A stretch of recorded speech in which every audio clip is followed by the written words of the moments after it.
piano book this week. I want to talk about piano drops. I wish we could just give them more of a sense of occasion. Piano drop. Piano drop.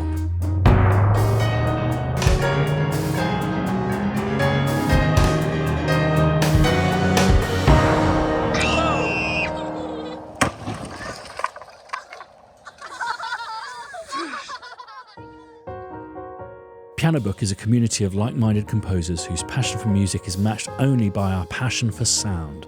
So much, we share it. Over 300 instruments free for our fellow music makers to use in their productions, alongside over 800 music tracks that demonstrate their potential. A great new way of browsing this treasure trove of sounds is our Instagram page. If you haven't followed that yet, well worth doing.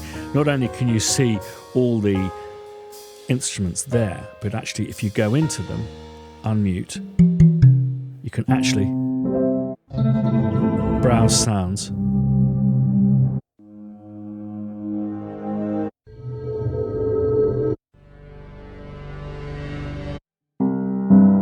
Whenever you have a spare moment. If you can browse Instagram, you can browse Piano Book. What I love most about the Piano Book community is it hears beauty in everything and anything, whether it be a rusty gate, an inability to play an instrument well, a drinks bottle, something found in a charity shop. Instruments bear witness to everything and everyone who has played it, echoing decades of practice, generations of proud performance, and centuries worth of beats and measures branded into it and resonating back with every note. For me, whatever the instrument, there's always a beauty, and the secret to sampling is to find that beauty and to draw it out. Time for an introduction. I'm very lucky to have two pianos, one in the shed, one in my house. I look after them very well, but there is a third, one that I don't look after at all. It's time to bring out the gimp.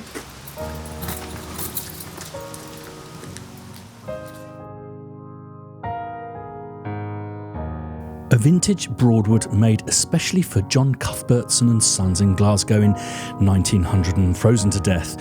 This beast has had the shit played out of it, has really seen better days, and was about to be thrown onto a tip. We felt it only appropriate to rescue it and see this piano off with more of a dignified bang.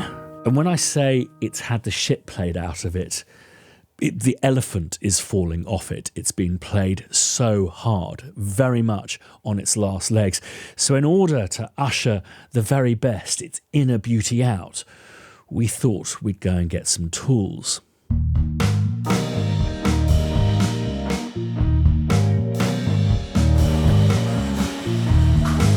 Tin snips. Yeah, that sounds good. And I think we're going to need some safety goggles as well. Just thinking more. And I have the sense I can do something with this too. We definitely need some goggles. Can we get back as well? So all we need now is a place to record it.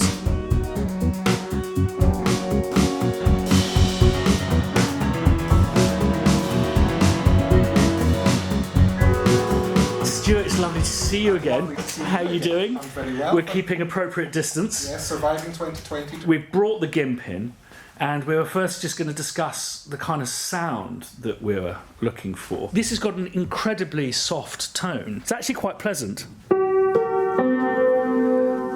Well, what I had set up was as a sort of over the piano sound is a stereo ribbon mic, the AEA R88, which will capture the whole instrument beautifully. And there's a pair of Neumann U67 valve mics, which will probably position depending on whether the front panel is going to be on or off when we're sampling it. And then in the room, I'd put up a pair of DPA 4006s just to capture everything, really, in the nicest possible way. It's the closest I've come to it, like literally feeling like an obstacle course. Right, okay, here we go. Here's 2 hours of Broadwood fun.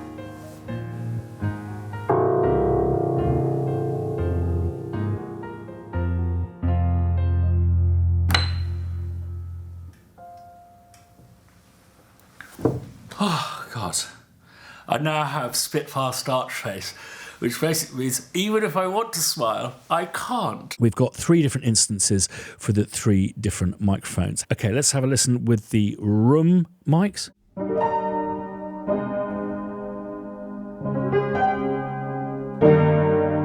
Really like the loud layers. And then we've got the ribbon above.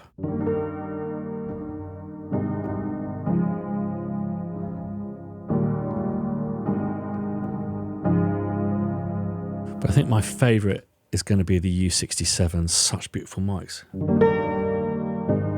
Much more present.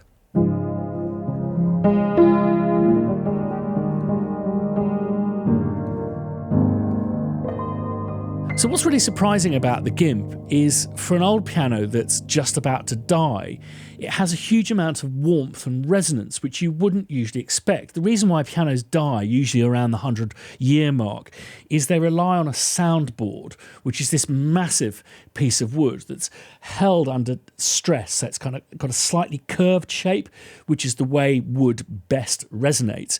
And this, over time, eventually relaxes to create just a very kind of flat, papery, non-resonant sound.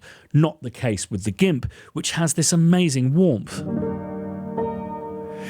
So I thought we'd really kind of go into this and try and draw this warmth out, and thought, well, instead of felt it, how about flannel it?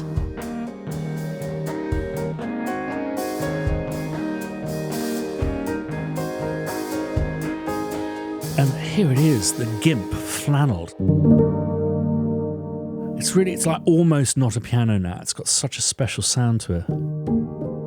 So the full massive GIMP piano is available to download now in the link down below and from Pianobook. But we will also be releasing some of these experiments soon. And the best way to know when we have released that, for example, the flannelled GIMP, is to follow us on Instagram or indeed our new YouTube channel, which is going to become a massive resource for all sorts of extras and exclusives, not least piano drops, which is why we're kind of here today. But first, preparing the GIMP, not for the drop, but to make it into a prepared piano, which is the term for insertion of objects between strings, a practice that is uncommon because it's a very expensive way of ruining a perfectly good piano. Fortunately, we have the GIMP to experiment with. The phrase prepared piano was coined around the time of John Cage's experiments, putting screws and pencil erasers and bits of wood in between strings. My favourite track of this era is Amoris for prepared piano. It kind of sounds like Eric Satie played by a Balinese gamelan. But I'm sure people have been fiddling around with piano since they were invented, albeit carefully.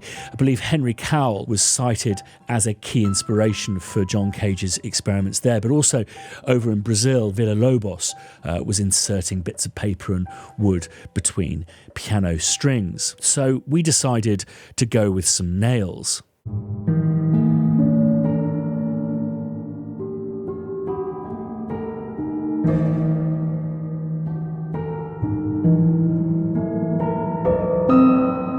Let's just take it to Naughtyland.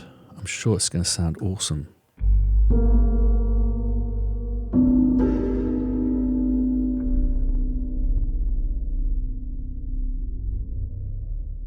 And then this is the nails being played by the keyboard but muted with my hand.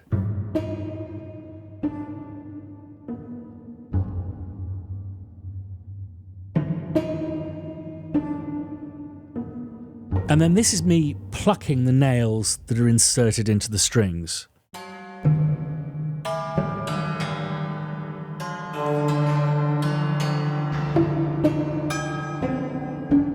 And I've created this multi that uses a mixture of the flannel and the hammered nails as well, just to give it just a little bit of something extra. Take this up.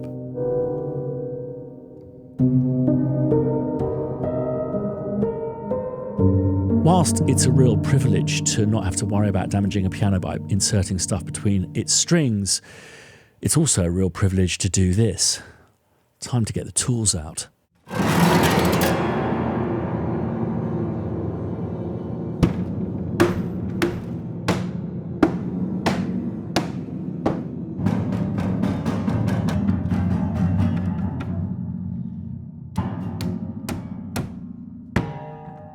Okay, so time for the grand finale. Now, why are we doing this? Well, every week on our YouTube channel, subscribe to it down below, we do a thing called a piano drop, where you get a selection of the best stuff that's been submitted that week, and also some of our old favourites. But the YouTube channel is also going to become a resource for all sorts of extra content and tutorials about recording and sampling.